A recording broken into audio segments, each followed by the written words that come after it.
नमस्कार दोस्तों, एक बार फिर से आप सभी का स्वागत है आपके अपने चैनल डिजर्व पॉइंट एकेडमी में। मैं सुमित भट्ट और आज के इस सेशन में हम जो टॉपिक स्टार्ट करने वाले हैं वो है 11th क्लास का कॉम्प्लेक्स नंबर।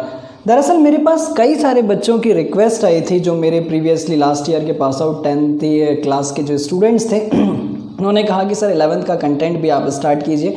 तो मैं रिसेंटली 11th का जो कंटेंट है वो स्टार्ट करने जा रहा हूँ। उसी में मैंने सबसे पहली यूनिट जो सिलेक्ट करी है वो है हमारे पास कॉम्प्लेक्स नंबर। तो आइए आज के सेशन में हम देखने वाले हैं पूरा बेसिक्स ऑफ कॉम्प्लेक्स नंबर। तो चलिए स्टार्ट करते हैं हमारे सेशन को। Let's go.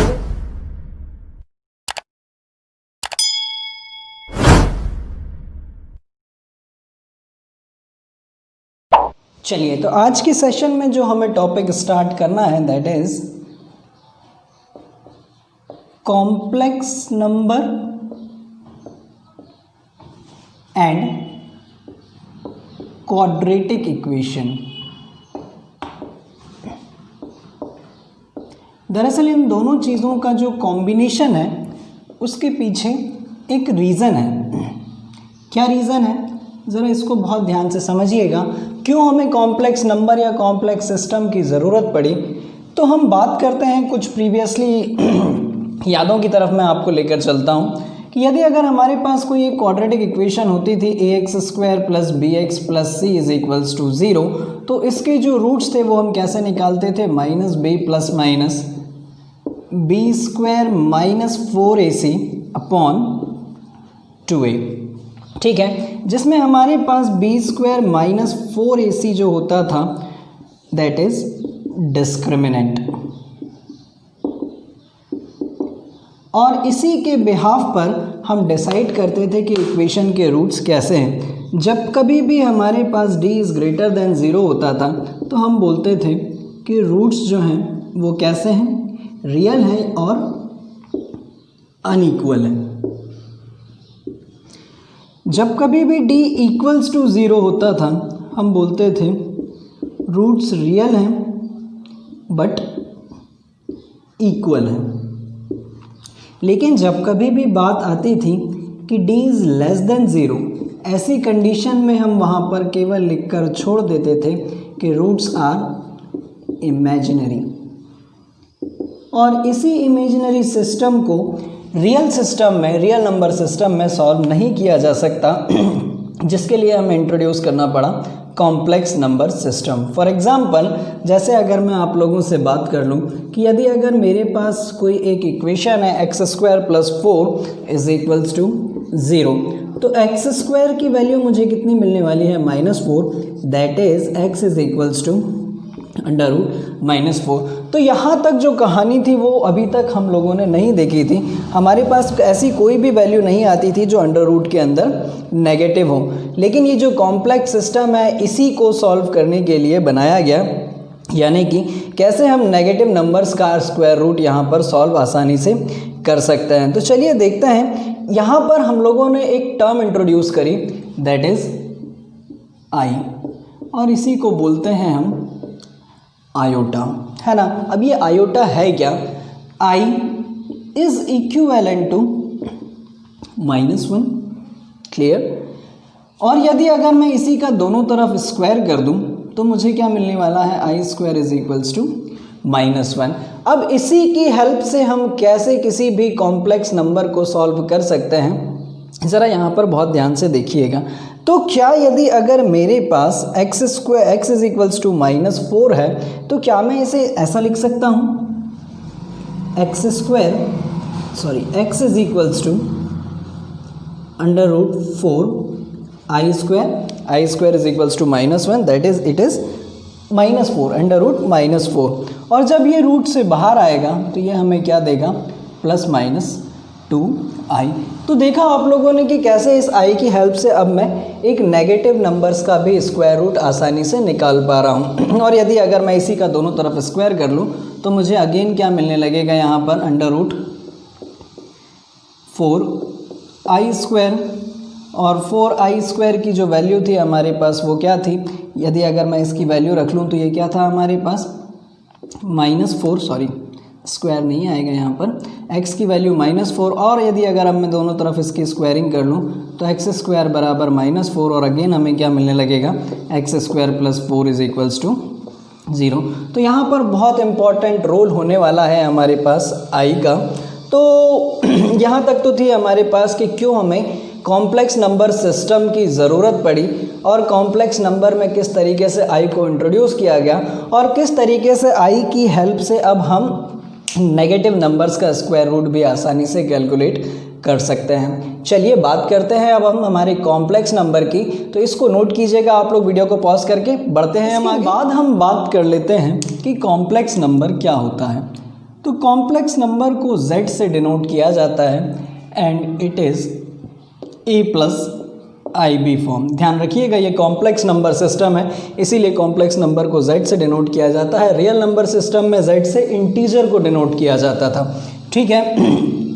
तो z is the combination of real part and imaginary part. ये जो पार्ट है हमारे पास ये कहलाता है रियल ऑफ z, और ये जो पार्ट है ये कहलाता है हमारे पास imaginary of z। For example जैसे अगर मैं बात कर लूँ यहाँ पर कि अगर मेरे पास कोई एक कॉम्प्लेक्स नंबर है 3 + 4i, तो रियल ऑफ z जो होगा वो क्या होगा, रियल ऑफ z जो होगा वो होगा 3, और इमेजिनरी ऑफ z जो होगा वो होगा मेरे पास 4। इसी तरीके से एक और एग्जांपल देख लीजिए, जैसे सपोज मान लीजिए -2 -5 अगर मेरे पास कोई एक कॉम्प्लेक्स नंबर है, तो यहाँ पर हमारे पास जो रियल ऑफ z होगा वो क्या होगा, -2, और इमेजिनरी ऑफ z जो होगा वो क्या होगा मेरे पास -5, ठीक है। तो ध्यान रखिएगा इस तरीके से हमारे पास कॉम्प्लेक्स नंबर को डिनोट किया जाता है। इसके बाद मैं नेक्स्ट कॉन्सेप्ट की बात करता हूँ आप लोगों से, that is equality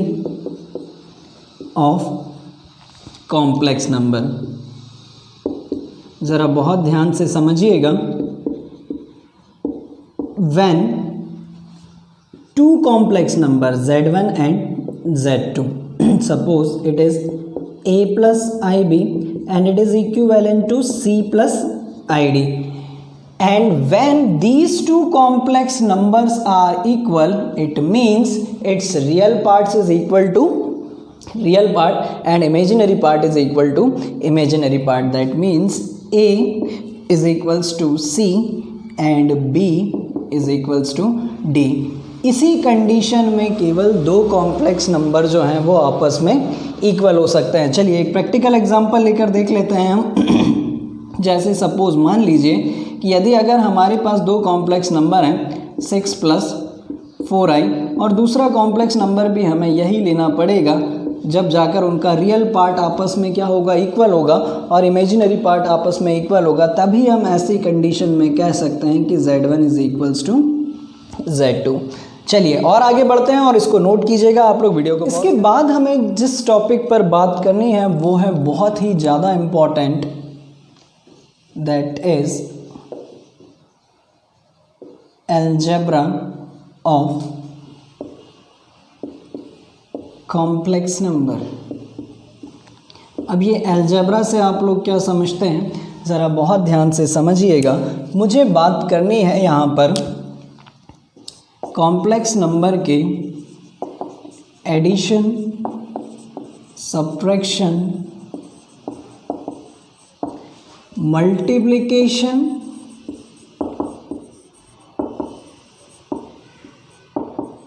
and division के बारे में, है ना।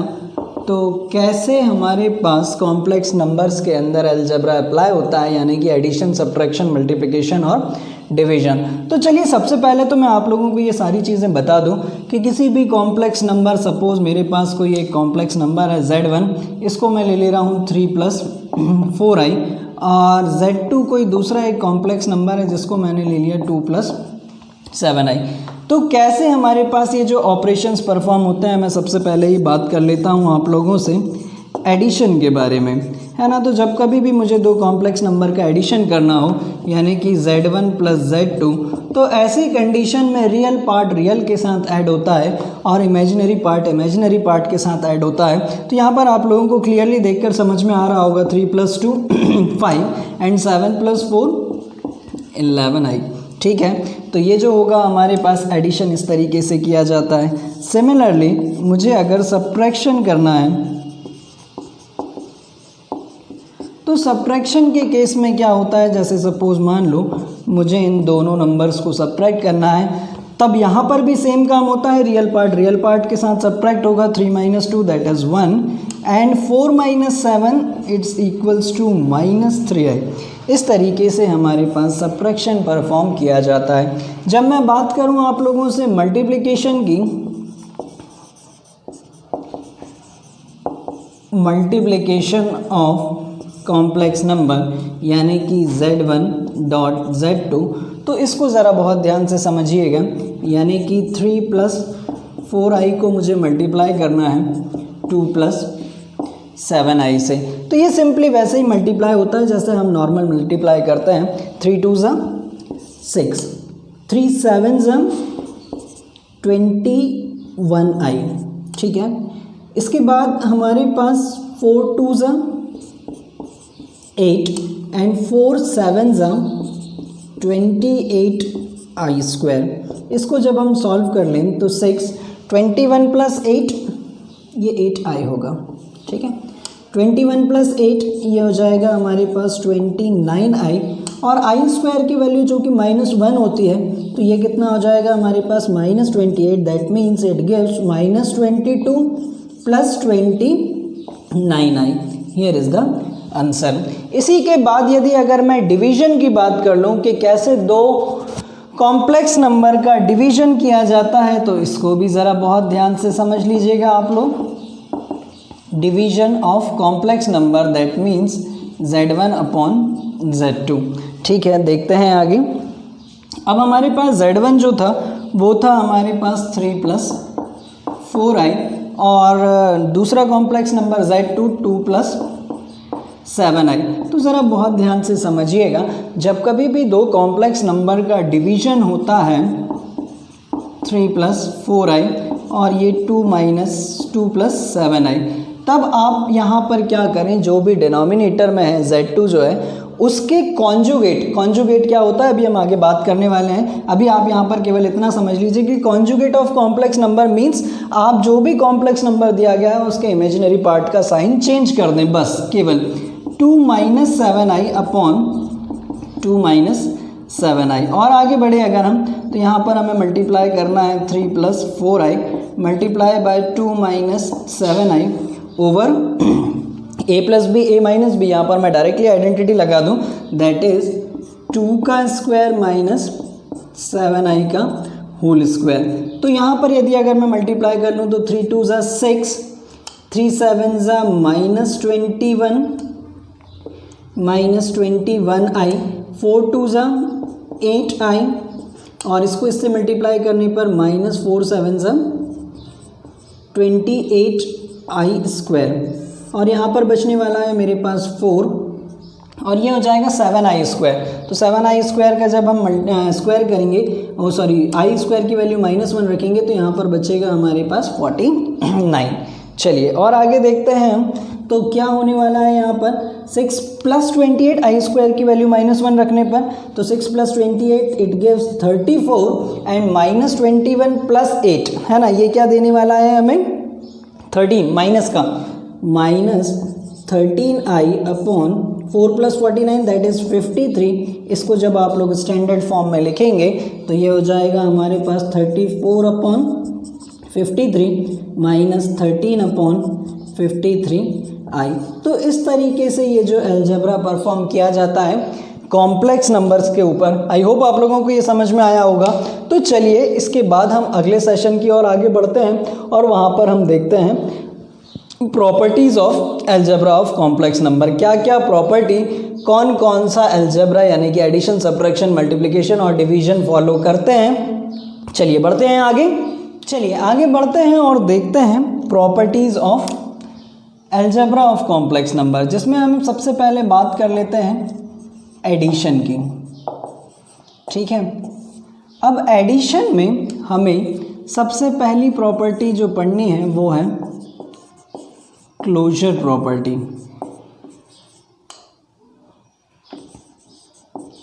अब क्लोजर प्रॉपर्टी क्या कहती है हमारे पास कि जब कभी भी अगर दो कॉम्प्लेक्स नंबर को ऐड किया जाए तब हमें वापस से क्या मिलना चाहिए, एक कॉम्प्लेक्स नंबर। तो एडिशन जो है वो क्लोजर प्रॉपर्टी को फॉलो करता है। फिर उसके बाद यदि अगर हम बात करें कॉम्यूटेटिव प्रॉपर्टी,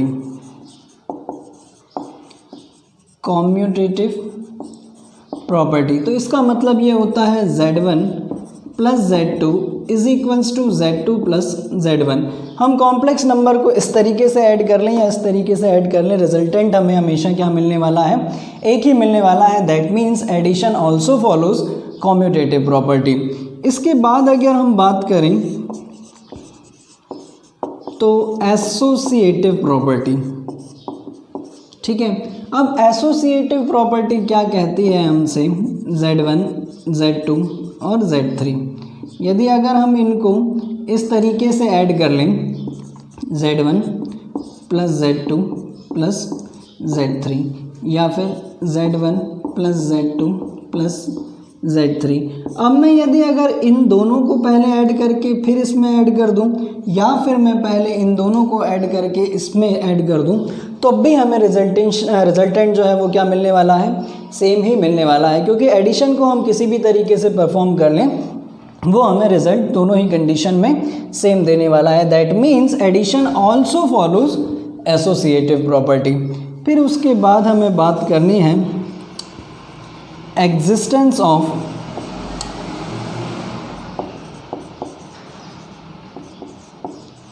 एडिटिव आइडेंटिटी।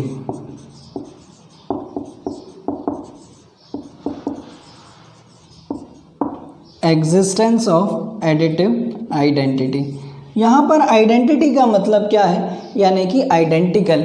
हम किसी भी कॉम्प्लेक्स नंबर में क्या कोई ऐसा कॉम्प्लेक्स नंबर ऐड कर सकते हैं जिससे हमें वापस से क्या मिलने लगे, z ही मिलने लगे। तो ऑफ कोर्स ऐसा कर सकते हैं। फॉर एग्जांपल जैसे कि अगर मान लो कि मेरे पास a प्लस आई बी कोई एक कॉम्प्लेक्स नंबर है तो मैं इसमें क्या ऐड कर दूं जिससे मुझे वापस से z ही मिलने लगे, तो ऑफ कोर्स मैं इसमें 0 ऐड कर दूं। अब आप लोग बोलेंगे कि 0 तो रियल नंबर है, तब आप इसको क्या कर लें, 0 प्लस 0 आई कर लें, ये तो एक कॉम्प्लेक्स नंबर है। और जैसे ही मैं इसमें इसको ऐड करूँगा तो मुझे वापस से क्या मिलेगा, z ही मिलने लगेगा। तो हमारे पास एडिशन जो है वो एग्जिस्टेंस ऑफ एडिटिव आइडेंटिटी को भी फॉलो करता है। फिफ्थ प्रॉपर्टी की अगर हम बात करें तो वो है हमारे पास existence of additive inverse. Existence of additive inverse है ना। अब इसका मतलब क्या है कि मैं इसमें क्या ऐसा कॉम्प्लेक्स नंबर ऐड कर दूं किसी भी एक कॉम्प्लेक्स नंबर में जिससे मुझे 0 मिलने लगे, तो ऑफ कोर्स मैं इसमें क्या ऐड कर दूं, माइनस z को ऐड कर दूं, तो यहाँ पर क्या मिल जाएगा मुझे, 0। तो existence of additive inverse property को भी एडिशन लॉ फॉलो करता है। चलिए मैं इसी में आप लोगों से बात कर लेता हूँ सब्ट्रैक्शन के बारे में। तो सब्ट्रैक्शन में क्या होता है, सब्ट्रैक्शन जो है वो क्लोजर प्रॉपर्टी को फॉलो करता है। हम यदि अगर कोई भी दो कॉम्प्लेक्स नंबर को सब्ट्रैक्ट करें तो हमें वापस से z मिले, इस तरीके से हमारे पास सब्ट्रैक्शन जो है वो क्लोजर प्रॉपर्टी को फॉलो करता है। लेकिन सब्ट्रैक्शन जो है वो कम्यूटेटिव प्रॉपर्टी को फॉलो नहीं करता है। हम z1 माइनस z2 करें या z2 माइनस z1 करें, रिजल्टेंट सेम नहीं मिलेगा। तो ऐसी कंडीशन में एडिशन सब्ट्रैक्शन जो है वो कम्यूटेटिव प्रॉपर्टी को फॉलो नहीं करता है। सब्ट्रैक्शन जो है वो एसोसिएटिव प्रॉपर्टी को भी फॉलो नहीं करता है। क्यों नहीं करता है, ज़रा रीज़न यहाँ पर देखिएगा। मैं जैसे सपोज़ मान लीजिए z1 minus z2 minus z3 करूँ, या मैं z1 minus z2 minus z3 करूँ, तो ऐसी कंडीशन में मैं जब ब्रैकेट खोलूँ तो ये हो जाएगा z1 minus z2 minus z3। लेकिन जब मैं इसको ओपन करूँ तो मुझे यहाँ पर क्या मिलेगा, z1 माइनस z2, और ये माइनस माइनस मिलकर क्या हो जाना है, प्लस z3। तो ऑफकोर्स जो मुझे रिजल्ट है वो सेम नहीं मिलने वाला है। ठीक है, तो जो सब्ट्रैक्शन है वो एसोसिएटिव प्रॉपर्टी को भी फॉलो नहीं करता है। फिर इसके बाद हम बात करें एग्जिस्टेंस ऑफ एडिटिव आइडेंटिटी, तो ऑफ कोर्स सब्ट्रैक्शन जो है वो इस आइडेंटिटी को फॉलो करता है। हम किसी भी कॉम्प्लेक्स नंबर में कोई ऐसा कॉम्प्लेक्स नंबर ऐड कर सकते हैं। फॉर एग्जांपल जैसे सपोज मान लीजिए हम z में यदि अगर 0 को ही सब्ट्रैक्ट कर दें तब भी वो हमें क्या देगा, z ही देगा। ठीक है। एग्जिस्टेंस ऑफ एडिटिव इन्वर्स, हम यहाँ पर z में कोई भी नंबर ऐसा सब्ट्रैक्ट कर दें जिससे हमें 0 मिलने लगे, तो ऑफकोर्स z में से z को ही सब्ट्रैक्ट कर दीजिए आप, तो क्या मिलेगा आपको, 0 मिलेगा। यानी कि आप ध्यान रखिएगा कि सब्ट्रैक्शन जो है वो ये property, closure property, existence of additive identity और एग्जिस्टेंस ऑफ एडिटिव इन्वर्स को फॉलो करता है, but it not follows commutative और एसोसिएटिव प्रॉपर्टी। तो ये तो बात थी हमारे पास एडिशन और सब्ट्रैक्शन की। उम्मीद करता हूँ कि आप लोगों को ये समझ में आया होगा। तो चलिए बढ़ते हैं आगे, अब हम मल्टीप्लिकेशन की तरफ। आप लोग इसको नोट कीजिएगा पॉज करके। इसके बाद हम बात करते हैं मल्टीप्लिकेशन की।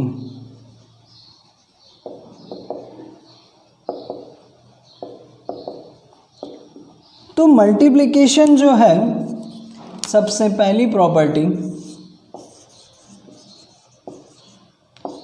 क्लोजर प्रॉपर्टी, यानी कि z1 इंटू z2 करने पर हमें क्या मिले, z, इसको फॉलो करता है। उसके बाद हम बात करें कॉम्यूटेटिव प्रॉपर्टी। ये बहुत इंपॉर्टेंट है, आगे तक काम आने वाले हैं आप लोगों के, ज़रा बहुत ध्यान से समझिएगा। हम z1 इंटू z2 करें या z2 इंटू z1 करें, रिजल्टेंट हमें हमेशा सेम मिलने वाला है। यानी कि मल्टीप्लिकेशन जो है वो कॉम्यूटेटिव प्रॉपर्टी को भी फॉलो करता है। इसके बाद अगर हम बात करें एसोसिएटिव प्रॉपर्टी, तो एसोसिएटिव प्रॉपर्टी को भी मल्टीप्लिकेशन जो है वो फॉलो करता है। हम इन दोनों को मल्टीप्लाई कर लें और फिर इसका मल्टीप्लाई इससे कर दें, या फिर हम पहले इन दोनों को मल्टीप्लाई कर लें फिर उसका मल्टीप्लाई इससे कर दें, रिजल्टेंट हमें हमेशा सेम ही मिलने वाला है। चलिए ठीक, और आगे बढ़ते हैं। हम बात करें एग्जिस्टेंस ऑफ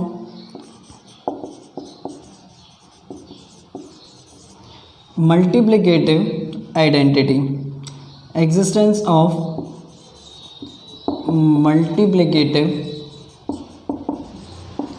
आइडेंटिटी,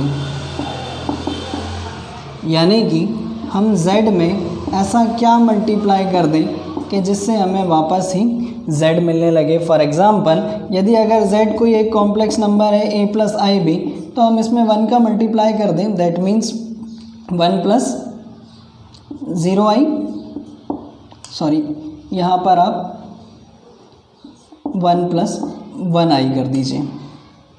ठीक है, तब आपको क्या मिलेगा, ऐसी कंडीशन में वही मिलने वाला है, z ही। ठीक है, इसके बाद यदि अगर हम बात करें, ये इम्पोर्टेंट है बहुत ज़्यादा, ये कहलाता है हमारे पास मल्टीप्लिकेटिव इन्वर्स। और मल्टीप्लिकेटिव इन्वर्स का मतलब क्या है, इसको ज़रा बहुत ध्यान से समझना। हमें किसी भी एक कॉम्प्लेक्स नंबर में ऐसा कॉम्प्लेक्स नंबर मल्टीप्लाई करना है जिससे हमें क्या मिलने लगे, 1 मिलने लगे। तो ऑफ कोर्स मैं यदि अगर z में 1/z का मल्टीप्लाई कर दूं तब मुझे क्या मिलने लगेगा, 1 मिलने लगेगा। अब इसको कैसे फाइंड आउट किया जाता है, ज़रा इसको बहुत ध्यान से समझना। किसी भी दिए गए z का जो मल्टीप्लिकेटिव इन्वर्स होता है वो होता है 1/z, या फिर हम इसको डिनोट कर सकते हैं z इन्वर्स से, है ना। और यदि अगर सपोज मैंने थोड़ी देर के लिए मान लिया कि z बराबर क्या है, a प्लस आई बी, तो मैं इसे क्या लिख सकता हूँ, 1/a प्लस आई बी। और इसको आगे सॉल्व करने के लिए आप इसी के कॉन्जुगेट का मल्टीप्लाई इससे कर दीजिए, यानी कि a माइनस आई बी और यहाँ पर भी a माइनस आई बी। जब फर्दर इसे हम और आगे सॉल्व करें तो हमें क्या मिलने वाला है, a minus i b upon a plus i b, a minus i b. यहाँ पर मैं आइडेंटिटी लगा सकता हूँ, that is a square minus i square b square, और ये हो जाएगा हमारे पास a minus i b upon a square plus b square. मैं थोड़ी देर के लिए आपको यहाँ पर एक छोटा सा कॉन्सेप्ट और बता दे रहा हूँ। किसी भी नंबर का जो मॉड्यूलस होता है वो होता है a square plus b square, है ना।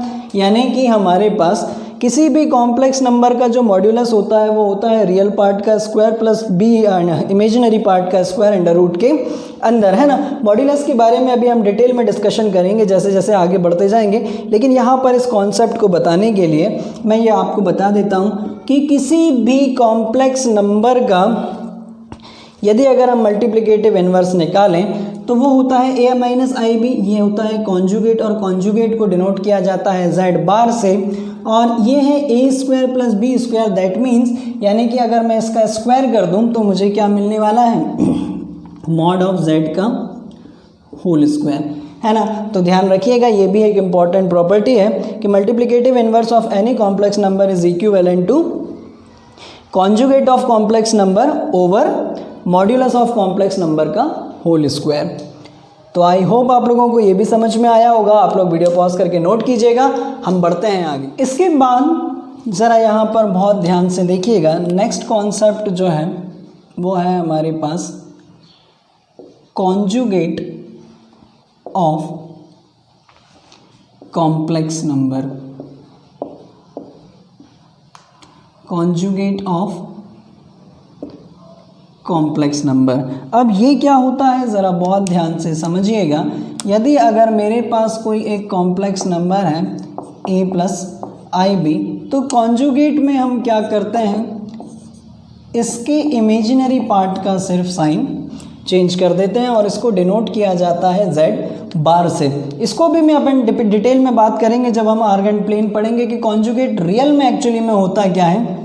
तो मैं आप लोगों को जैसे अगर शॉर्ट में बात करूं कि कॉम्प्लेक्स नंबर को जब किसी भी आर्गन प्लेन पर डिनोट किया जाता है तो वो एक पॉइंट को रिप्रेजेंट करता है, और उस पॉइंट की जो इमेज होती है, मिरर इमेज जो होती है, वही कहलाता है हमारे पास कॉन्जुगेट ऑफ कॉम्प्लेक्स नंबर। शायद अभी आप लोगों को मेरी ये बातें समझ में नहीं आई होंगी, लेकिन अभी हम थोड़ी देर के बाद जैसे आर्गन प्लेन पढ़ेंगे तो सारी कहानी बिल्कुल क्रिस्टल क्लियर हो जानी है। अभी के लिए केवल आप इतना समझ लें कि यदि अगर कोई एक कॉम्प्लेक्स नंबर है हमारे पास a प्लस आई बी, तो उसका कॉन्जुगेट यानी कि z बार जो होता है वो हमारे पास उसी कॉम्प्लेक्स नंबर के इमेजिनरी पार्ट का सिर्फ साइन चेंज कर दिया जाता है। यानी कि एडिशन है तो सब्ट्रैक्शन और सब्ट्रैक्शन है तो एडिशन, सिर्फ इमेजिनरी पार्ट का। ठीक है, तो ज़रा यहाँ पर आप प्रैक्टिकल एक एग्जांपल भी देख लीजिए। जैसे सपोज मान लीजिए कि मेरे पास कोई एक अगर कॉम्प्लेक्स नंबर है 3 प्लस 4i, तो इसका जो कॉन्जुगेट होगा वो कितना हो जाएगा, 3 माइनस 4i।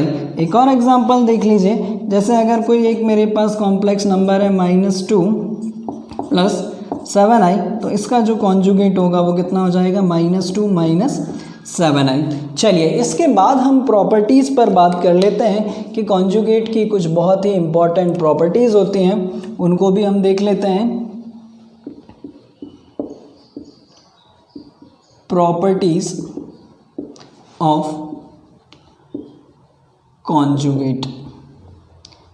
तो पहली ही प्रॉपर्टी की अगर हम बात करें तो यदि अगर मैंने किसी भी एक कॉम्प्लेक्स नंबर के कॉन्जुगेट का कॉन्जुगेट अगर निकाल दिया तो वो मुझे वापस से क्या देने लगेगा, कॉम्प्लेक्स नंबर। चलिए ठीक है, दूसरी प्रॉपर्टी की अगर हम बात कर लें तो वो है हमारे पास z plus z bar is equivalent to, क्या होगा, यदि अगर मैंने z में z बार का यानी कि z के कॉन्जुगेट को ऐड किया तो वो हमें देने लगेगा twice of real of z। इस चीज़ को ज़रा बहुत ध्यान से समझिएगा। जैसे सपोज मान लीजिए कि मेरे पास कोई एक कॉम्प्लेक्स नंबर है a प्लस आई बी, और इसी में मैं ऐड कर दूं a माइनस आई बी को, यानी कि उसी नंबर के कॉन्जुगेट को, तो ऐसा करने पर क्या मिलेगा मुझे, a plus i b plus a minus i b, और ऑब्वियसली इस आई बी से आई बी कैंसिल हो जाना है, तो यहाँ पर कितना बचा मेरे पास 2a।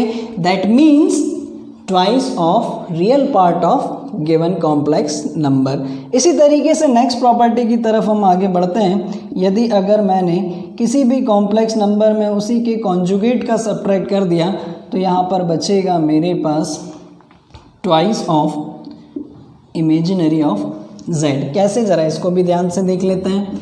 a plus i B, इसी में मैंने यदि अगर सब्ट्रैक्ट कर दिया a माइनस आई बी को, तो यहाँ पर जो मेरे पास बचेगा a plus i b minus a plus i b. तो यहाँ पर हमारे पास a से a कैंसिल हो जाना है और यहाँ पर बचेगा 2IB, यानी कि हमारे पास twice of imaginary part of given complex number. उम्मीद करूंगा कि आप लोगों को ये चीज़ें भी समझ में आई होंगी। आगे और भी प्रॉपर्टीज़ हैं, इससे पहले आप लोग इसे नोट कीजिए पॉज करके और हम बढ़ते हैं आगे। हम हमारी नेक्स्ट प्रॉपर्टी की तरफ, दैट इज़ फोर्थ प्रॉपर्टी। यदि अगर z is equals to z bar है, इसका मतलब है z इज प्योरली रियल। ठीक है, कैसे? ये कंडीशन केवल इसी तरीके से पॉसिबल है जब z क्या हो, प्योरली रियल हो। कैसे? ज़रा इस बात को बहुत ध्यान से समझिएगा। यदि अगर मेरे पास कोई एक कॉम्प्लेक्स नंबर है a प्लस आई बी और z बार जो है वो ऑब्वियसली क्या होगा हमारे पास a माइनस आई बी, और मैं यहाँ पर क्या बोल रहा हूँ कि z इज इक्वल्स टू क्या है, z बार। इसका मतलब क्या है कि ये दोनों चीज़ें आपस में इक्वल होंगी, plus i b is equals to minus i b. क्या ये कंडीशन पॉसिबल है? Yes, it is possible only when imaginary part is zero. यदि अगर मैं इसकी जगह पर a प्लस ज़ीरो आई कर लूँ या फिर a माइनस ज़ीरो आई कर लूँ, तो क्या मैं इस पार्ट को आपस में इक्वल बोल सकता हूँ? ज़ीरो तो पॉजिटिव हो या नेगेटिव हो कोई फ़र्क नहीं पड़ता है। तो यदि अगर मान लीजिए कि किसी भी कॉम्प्लेक्स नंबर अगर उसके कॉन्जुगेट के बराबर है, तो ये मानकर चलिएगा कि वहाँ पर वो क्या है, सिर्फ प्योरली रियल है। चलिए नेक्स्ट प्रॉपर्टी की बात करते हैं। यदि अगर z plus z bar is equals to क्या है मेरे पास, ज़ीरो, तो z जो है वो क्या है मेरे पास, z इज प्योरली इमेजिनरी। कैसे? ज़रा इसको भी ध्यान से देख लेते हैं। यदि अगर सपोज मान लीजिए कि एक कोई कॉम्प्लेक्स नंबर है a प्लस आई बी और z बार जो है वो क्या होगा मेरे पास a माइनस आई बी, और यदि अगर मैं इन दोनों को जोड़ने पर ज़ीरो मिल रहा है, यानी कि a plus i b plus a minus i b, इससे मेरे पास आई बी से आई बी तो कैंसिल हो जाना है, यहाँ क्या बचना है 2a, और which is equivalent to zero. That means a क्या होगा मेरे पास, ज़ीरो। यानी कि ऐसी सिचुएशन जब वहाँ पर हमारे पास रियल पार्ट जो हो क्या हो, वो ज़ीरो हो, यानी कि कॉम्प्लेक्स नंबर क्या होगा, प्योरली इमेजिनरी, उसके अंदर सिर्फ इमेजिनरी नंबर होगा, तभी ऐसी कंडीशन में z प्लस जेड बार बराबर क्या हो सकता है, ज़ीरो। चलिए बढ़ते हैं कुछ आगे और इम्पॉर्टेंट प्रॉपर्टीज़ की तरफ। इससे पहले आप लोग इसे नोट कीजिएगा। चलिए देखते हैं हम हमारी next property, that is sixth property. और ये क्या कहती है हमारे पास, यदि अगर हम z में किसी भी कॉम्प्लेक्स नंबर में उसके कॉन्जुगेट का मल्टीप्लाई कर दें, तब हमें क्या मिलने वाला है, रियल ऑफ z का square into imaginary of z का स्क्वायर। और ये तो हम ऑलरेडी देख भी चुके हैं कि ऐसा क्यों होता है। सॉरी, यहाँ पर क्या आएगा, प्लस आएगा। अभी अभी हमने देखा था कि यदि अगर z is equals to a plus i b है, तो z बार बराबर मेरे पास क्या हो जाएगा, a माइनस आई बी। और जब कभी भी हम यहाँ पर a प्लस आई बी और a माइनस आई बी का मल्टीप्लाई करें, तब ऐसी सिचुएशन में ये क्या हो जाता था हमारे पास, a square minus i square b square, है ना। और आई स्क्वायर की वैल्यू क्या होती थी मेरे पास -1, जिसके कारण ये क्या हो जाता था, a square plus b square. That means a is real part of z and b is imaginary part of z। तो ऐसी सिचुएशन में जब यदि अगर मेरे पास कभी भी एक कॉम्प्लेक्स नंबर का उसके कॉन्जुगेट के साथ में मल्टीप्लाई करूँ, तब मुझे क्या मिलता है, रियल ऑफ z का square plus imaginary of z का स्क्वायर।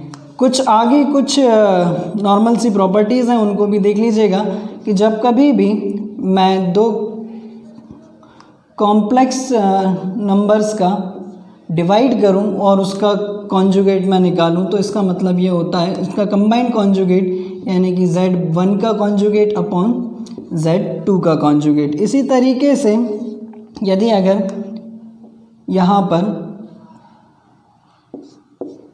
मैं दो कॉम्प्लेक्स नंबर के मल्टीप्लिकेशन का कंबाइंड कॉन्जुगेट निकालूं तो इसका मतलब होता है Z1 का कॉन्जुगेट मल्टीप्लाई ऑफ Z2 का conjugate. Similarly in the case of addition when we calculate Z1 plus Z2 का whole conjugate it is equivalent to Z1 का कॉन्जुगेट प्लस Z2 का conjugate.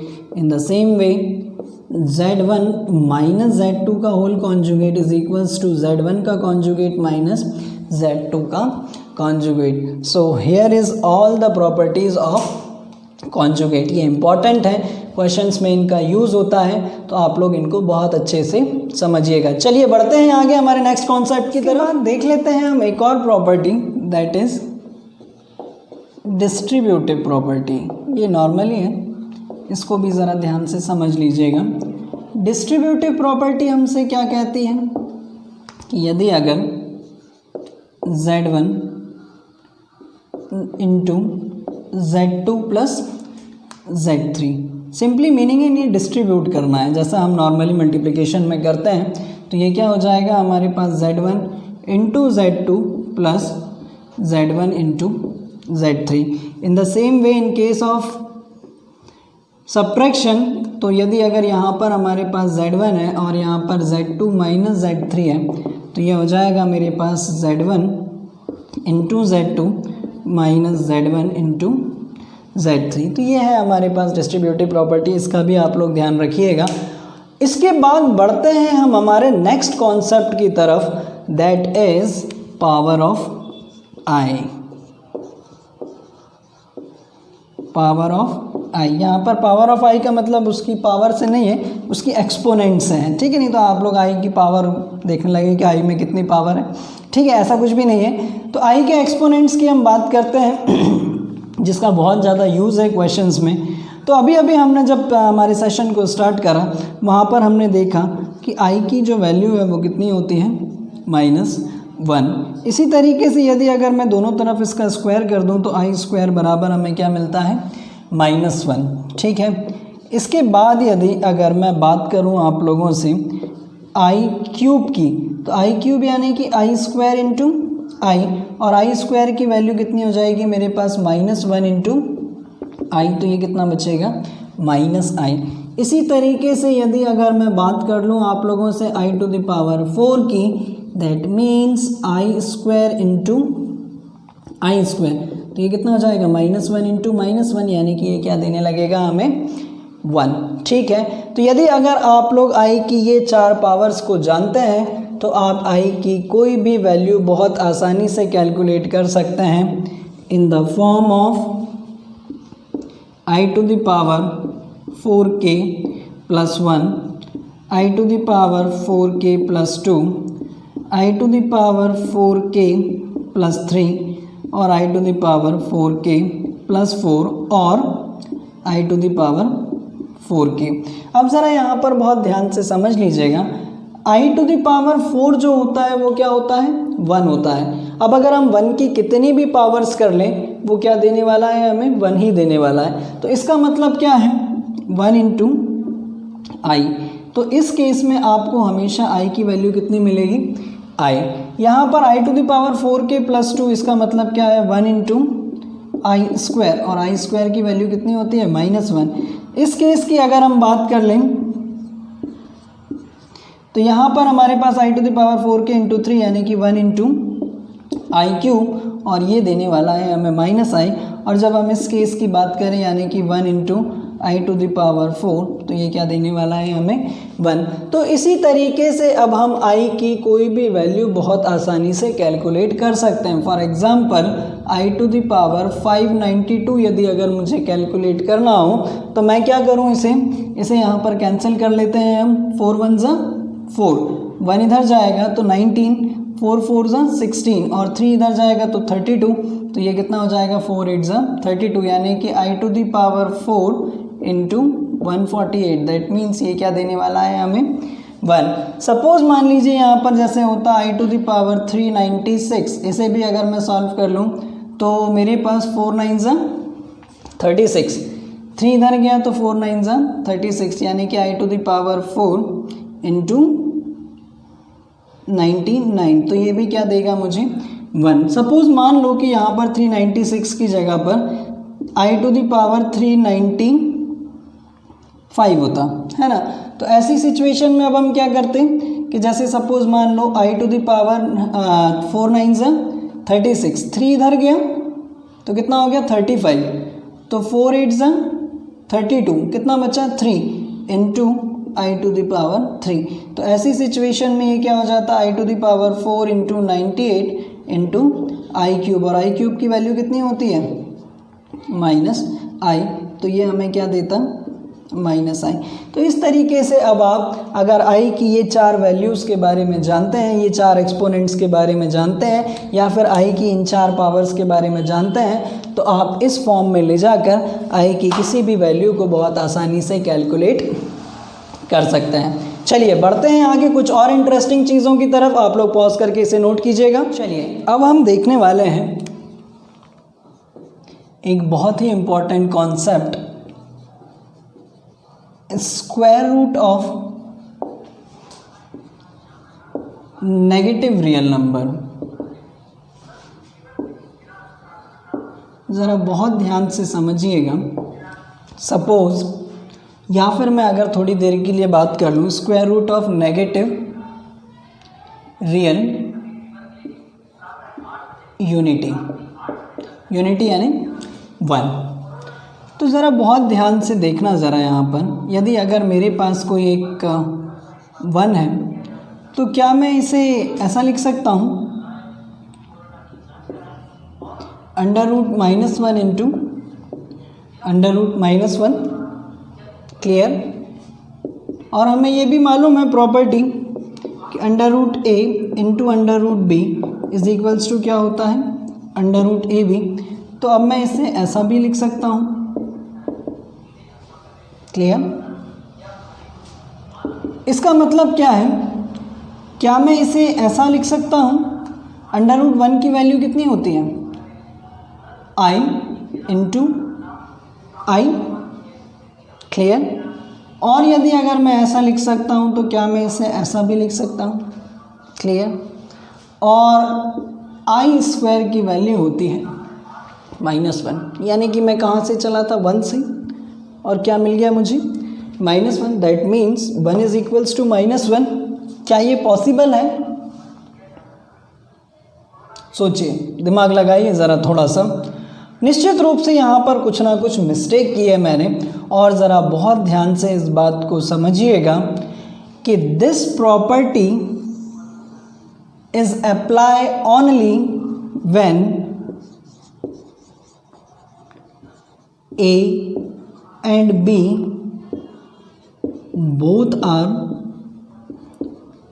positive or greater than 0, है ना। ये बहुत basic सी चीज़ें हैं जो बहुत छोटी क्लास में हमें बताई जाती हैं, पर हम लोग उस वक्त ध्यान देना ज़रूरी नहीं समझते हैं, है ना।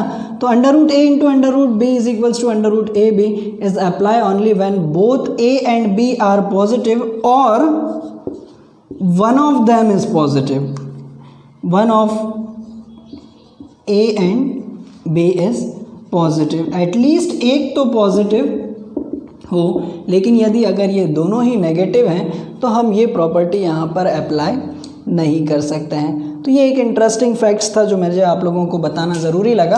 तो चलिए बढ़ते हैं आगे, आप लोग चाहें तो इसे नोट कीजिएगा। एक और कॉन्सेप्ट देखते हैं, ये भी बहुत इम्पॉर्टेंट है, मॉड्यूलस ऑफ कॉम्प्लेक्स नंबर। दरअसल मैं आप लोगों को एक चीज़ इसको स्टार्ट करने से पहले बता दूं कि modulus of complex number it is the distance of a particular point on Argand plane from the origin. जिस तरीके से हम कार्टेशियन प्लेन पर बात करते थे कि जैसे सपोज अगर कोई एक पॉइंट है मेरे पास P जिसके कोऑर्डिनेट्स हैं हमारे पास x y, तो इसकी जो डिस्टेंस होती है हमारे पास ओरिजिन से, वही यहाँ पर हमारे पास किसी एक पॉइंट की जिस पॉइंट से कुछ एक कॉम्प्लेक्स नंबर एसोसिएट हो रहा है। फॉर एग्जांपल जैसे अगर मैं यहीं पर मान लूँ कि ये एक अर्गन प्लेन है और इसके जो पी पॉइंट्स के जो कोऑर्डिनेट हैं एक्स वाई, इनसे मेरे पास एक कॉम्प्लेक्स नंबर एसोसिएट हो रहा है एक्स प्लस आई वाई, और इसकी जब मैं ऑरिजिन से डिस्टेंस निकालूं तो निश्चित रूप से मुझे मॉड को इस तरीके से डिनोट किया जाता है। जब मैं 0 0 से इसकी डिस्टेंस निकालूं तो वो क्या कहलाता है हमारे पास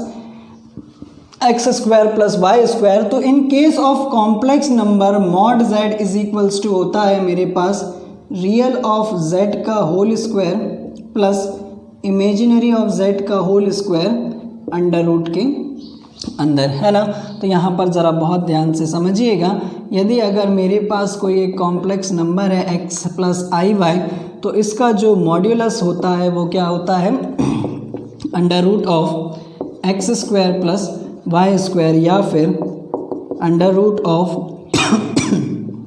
रियल ऑफ z का square plus imaginary of z का whole square. So I hope आप लोगों को ये समझ में आया होगा कि मॉड्यूलस क्या होता है। ठीक है, तो कुछ प्रॉपर्टीज़ के बारे में हम बात कर लेते हैं। Property of modulus of complex number. तो पहली ही प्रॉपर्टी की अगर मैं बात करूं आप लोगों से, तो यदि अगर मैं किसी कॉम्प्लेक्स नंबर का मॉड निकालूं या फिर उसी कॉम्प्लेक्स नंबर के कॉन्जुगेट का मॉड निकालूं या फिर मैं नेगेटिव ऑफ जेड का मॉड निकालूं, इन तीनों से हमें सेम वैल्यू ही मिलने वाली है। ठीक है, क्योंकि यदि अगर आप लोगों को यहाँ पर थोड़ी सी कन्फ्यूजन हो तो मैं आप लोगों को बता दूँ कि यदि अगर मैं यहाँ पर इसका मॉड्यूलस निकालूंगा तब भी यहाँ पर क्या होगा, जैसे सपोज मान लो कि मेरे पास कोई एक कॉम्प्लेक्स नंबर था a प्लस आई बी, और z बार क्या हो जाएगा a माइनस आई बी, है ना। तो जब मैं मॉड निकालूंगा इसका तब भी मुझे क्या मिलेगा under root of a square plus minus b का होल स्क्वायर, यानी कि ये क्या देगा मुझे a square plus b square, और इससे तो ये आने ही आना है। और मॉड के अंदर कोई भी नेगेटिव वैल्यू हो तो वो हमेशा क्या देती है, हमें पॉजिटिव वैल्यू ही देती है, यानी कि इन तीनों कंडीशन में हमें क्या मिलने वाला है, सेम मिलने वाला है। ठीक है, इसी तरीके से हमने अभी एक प्रॉपर्टी और देखी थी कि 1/z या फिर z इनवर्स बराबर क्या होता है, वहाँ पर हमने देखा था कि ये होता था हमारे पास mod of z upon z modulus का होल स्क्वायर। ये प्रॉपर्टीज़ के बारे में हम ऑलरेडी डिस्कशन कर चुके हैं। इसके बाद कुछ बेसिक सी प्रॉपर्टीज़ के बारे में समझ लेना जो होती हैं हमारे पास। Mod of z1 upon z2 is equivalent to z1 का मॉड अपॉन z2 का मॉड। इसी तरीके से मल्टीप्लिकेशन की अगर हम बात करें तो z1 इंटू z2 का जो मॉड्यूलस होता है it is equivalent to z1 का मॉड इंटू z2 का मॉड। इसी तरीके से यदि अगर हम बात कर लें एडिशन, ये होता है हमारे पास z1 प्लस z2 का whole square is equals to mod of z1 का स्क्वायर मॉड ऑफ z2 का स्क्वायर प्लस 2, यहाँ पर होता है हमारे पास real of z into imaginary of z का कॉन्जुगेट। इमेजिनरी ऑफ सॉरी मुझसे मिस्टेक हुई थोड़ी सी, रियल ऑफ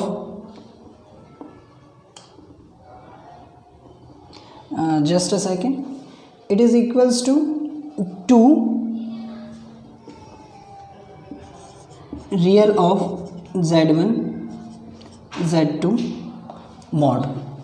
ठीक है, इसी तरीके से यदि अगर हम बात कर लें z1 माइनस z2 का whole square it is equivalent to z1 upon z1 का स्क्वायर z2 का स्क्वायर प्लस यहाँ पर माइनस आता है -2 real of Z1 into Z2 का मॉड।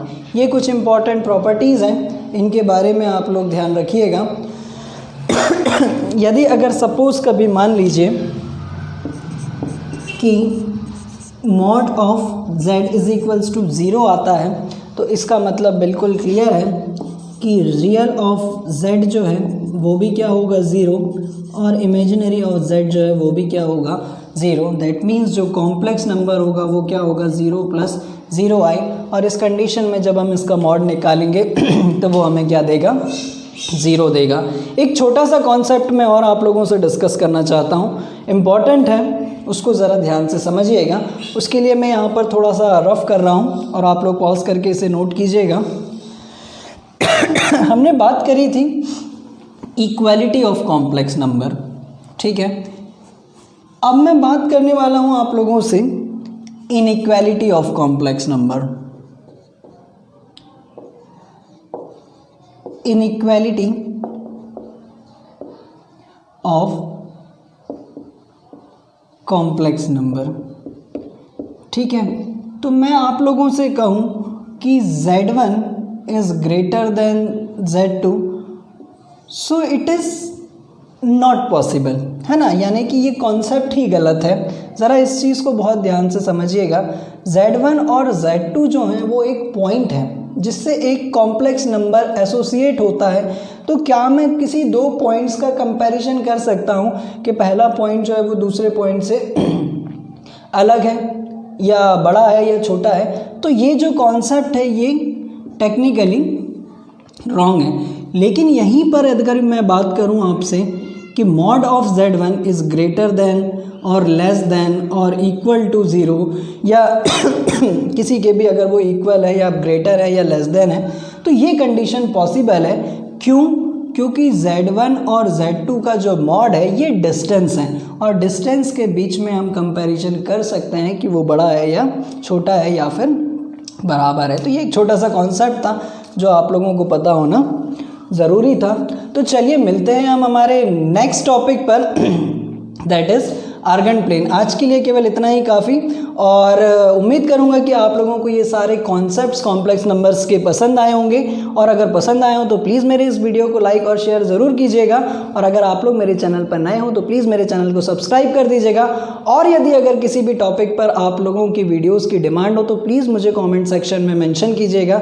मिलते हैं इसके बाद हमारे नेक्स्ट टॉपिक पर, that is Argand plane, which is most important topic of complex number.